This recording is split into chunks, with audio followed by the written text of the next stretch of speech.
Here we are again. Many reports out today stating that for next year's iPhones, Apple is going to ditch the Lightning port and instead adopt USB-C. And besides the fact that that would be totally a whole 0% beneficial for Apple, no, not going to happen. I'll tell you why. And let's be honest, how many times have I steered you in the wrong direction about this sort of thing? Get daily tech news in a way that doesn't suck. Hit that subscribe button and turn on notifications so you don't miss the next episode. Yo, what's going on, guys? Welcome to Front Page Tech, the show that gives you all latest tech news from one geek, that's me, to another, that is you. You are getting some sassy Jern today, so get ready for that. Also, quick reminder, last couple days to get our limited run FAH PAH TAH shirt is available. I'll leave the link down in the description below. You only got a couple more days. Dos days, 2 is the number there. Okay. What? News. Okie doke. Story numero uno, numero one. Apple. They did something kind of sneaky, but also it's kind of good. So sneaky good. It's more good than it is sneaky. Less sneaky, more good.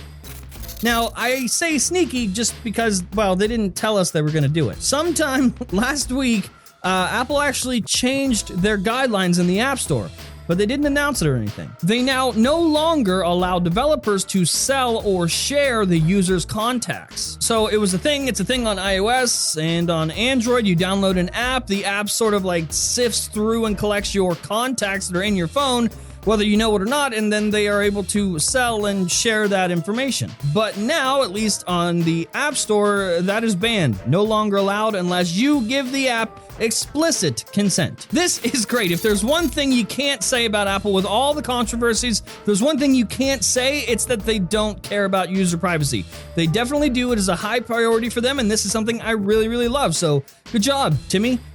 Just a quick thing, suggestion maybe.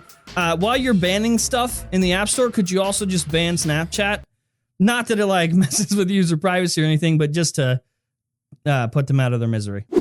All right, so if you've been following the drama surrounding the shitbirds over at Lenovo and the Lenovo Z5, the lie of a phone that was, there was a point in an episode where I ranted on and on about how groundbreaking this phone is, how amazing it is, how Lenovo finally had the balls to go bezel-less. I tried to tell you that, you know, Apple's engineers are the greatest in the world. They could have made a phone without a notch, but they got lazy and didn't.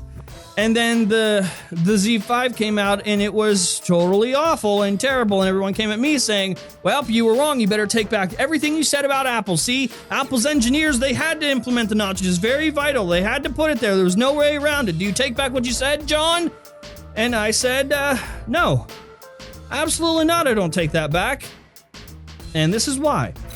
This is the Bevo Next. You might remember the Bevo Apex. It was a groundbreaking concept phone, but the big word there was concept. It was not available for consumers, and it wouldn't be for a while, and it was probably very expensive to make. This is like the next iteration of those technologies, right? So this is like, everything is culminated to this moment. This is the consumer phone that you could buy. It has a 91.24% screen to body ratio, the highest ever seen on a phone, and an in-display fingerprint scanner. So there you go, you bunch of haters. The world's first actual bezel-less phone, or near bezel-less, the closest we've got. Now, I don't know if you're going to agree with this or not, but as far as I'm concerned, the most innovation in mobile technology right now is happening over in China. I don't know what's going on. They're just trying harder, I guess. Now, the Bevo Next, from what we see, the software is pretty much just a bad clone of iOS. It's just like every other fork of Android coming out of China. It's just a clone of iOS. So the actual phone, the experience of the phone might be terrible, and it might suck. That's fine. That might be true. I don't have my hands on one, so I don't know. We'll just have to find out. I'm mostly focused on the design here. This is the future. Just f*** the notch. Everyone pay attention to this phone, because I won't take this away from them, even if the phone sucks. The design, the hardware design, good job. Thank you. Thank you so much. All right, so lastly, let's talk about the rumors, the reports that Apple, for next year's iPhones 2019, is ditching the Lightning port and instead adopting USB-C on all their devices. Nope, not gonna happen. I'll tell you why. First, let's talk about the report. first of all, your first red flag is that this report comes from DigiTimes, who has a terrible, terrible track record when it comes to Apple. That's number one. Second, the report states that in 2019, all iPhones will ship with USB-C for the port, USB Type-C port instead of Lightning.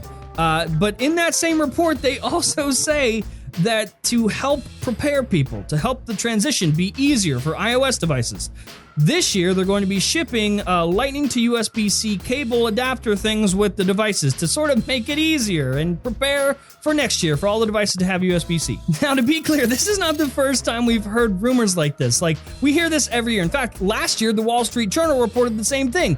They said what was then unnamed, which is now the iPhone 10, they said the iPhone 10 would ship with USB Type-C. Here we are.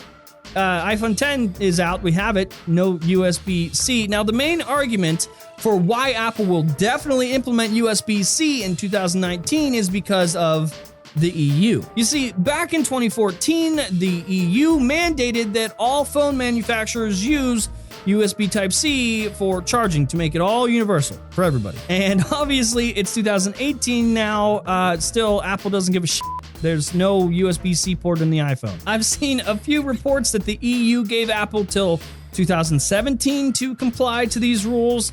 Now people saying that they actually gave Apple until 2019 to comply with these rules. I think the year is whatever is most convenient for the reporter.